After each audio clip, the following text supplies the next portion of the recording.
Kind and brave, that's our way. Nice to see you here today. Hello everybody, I hope you are doing well today. Today's story, this is one of my favourites from when I was little.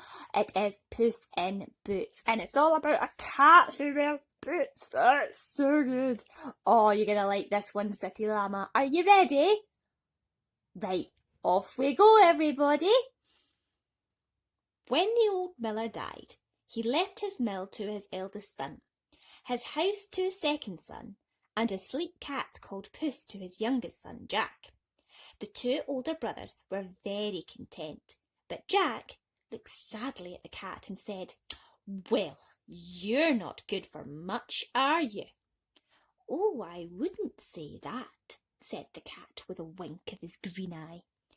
"Give me a pair of boots and knapsack, and I may even bring you luck."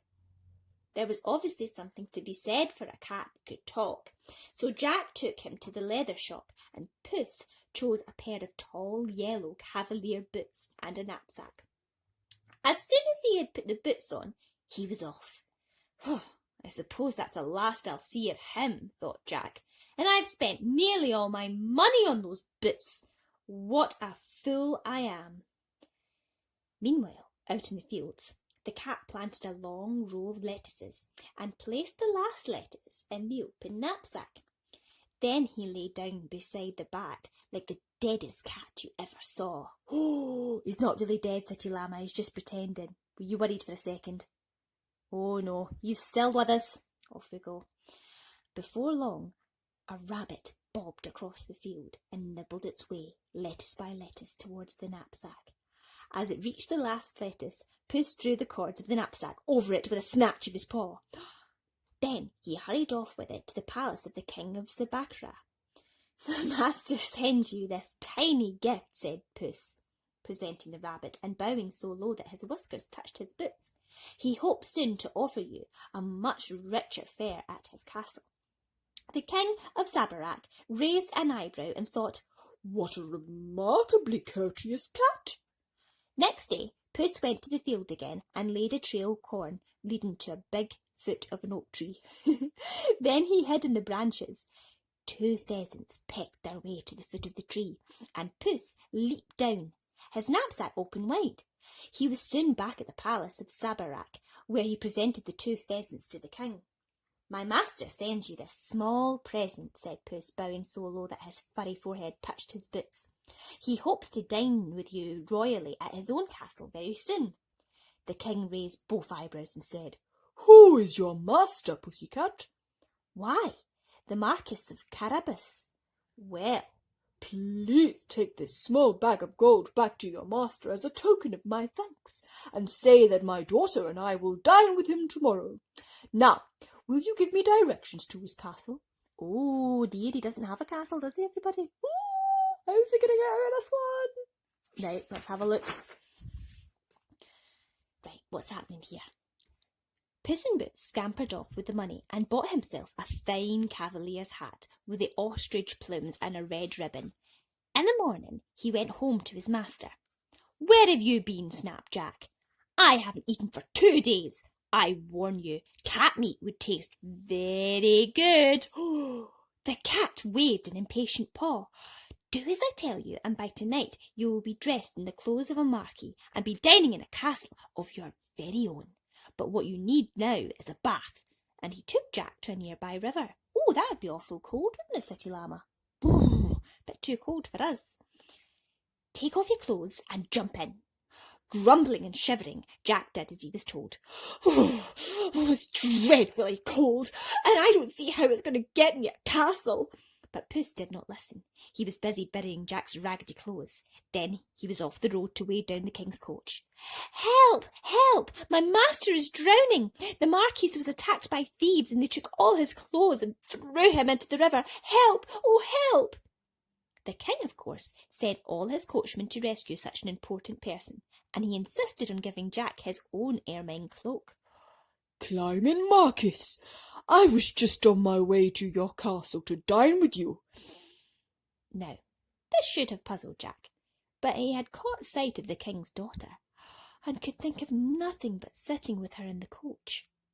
Nobody noticed that Puss in Boots did not get in the coach. He ran off towards a distant castle. On the way, he met some reapers cutting the corn. "Let me warn you, friends," hissed Puss. "The evil Marquis of Carabas is coming. If you don't tell him this land is his, he'll cut you to pieces for certain." Moments later, the king's coach passed, and the king leaned out of the window. "Who owns these fields?" "Oh, the Marquis of Carabas," said the reapers. The king was most impressed. Meanwhile, Puss in Boots had run another 5 miles before meeting a man ploughing. "Let me warn you, friend," panted Puss. "The murderous Marquis of Carabas is coming. Unless you tell him this land is his, he'll cut you to pieces for certain." Minutes later, the king's coach passed. The king leaned out to ask the ploughman, "Who owns this field?" "The Marquis of Carabas," said the ploughman, bowing very, very low. The king was most impressed and sat back in the coach. "What vast lands you have, young man!" But Jack was not listening. He was staring deep into the eyes of the princess, and she was gazing into his. Doesn't even know what's going on, does he, Silly Llama? Meanwhile, Puss in Boots reached the gates of the castle. It really belonged to a terrible ogre who ate everybody in sight, and it was he who owned all the surrounding fields. "Greetings," said Puss to the ogre. "I've travelled 1,000 miles to visit you because I've heard that you can turn yourself into all kinds of animals. Tell me, is it true?" The ogre, who had been dangling Puss by the tail over his open mouth, smiled smugly. "Of course it's true. I'm a Very remarkable ogre." What, can you even turn yourself into a lion?" "Of course I can." And seconds later, Puss was being chased over the roofs and battlements of the castle by the ogre, who had turned himself into a ferocious lion. Finally, Puss hid up a chimney and called, "Very clever, but I bet you can't become a mouse." "Of course I can," roared the lion. "I'm a very remarkable little ogre." And with a lot of puffing and grunting, the ogre turned himself into a mouse. Then, with a crunch and a swallow, Puss in Boots ate the mouse ogre, and so captured the entire castle and estate for his master. And who should arrive a few minutes later but the king, the princess, and Jack? Puss opened the gates to them. "I've prepared a meal for your highness," he said, bowing until the feather of his hat swept the ground.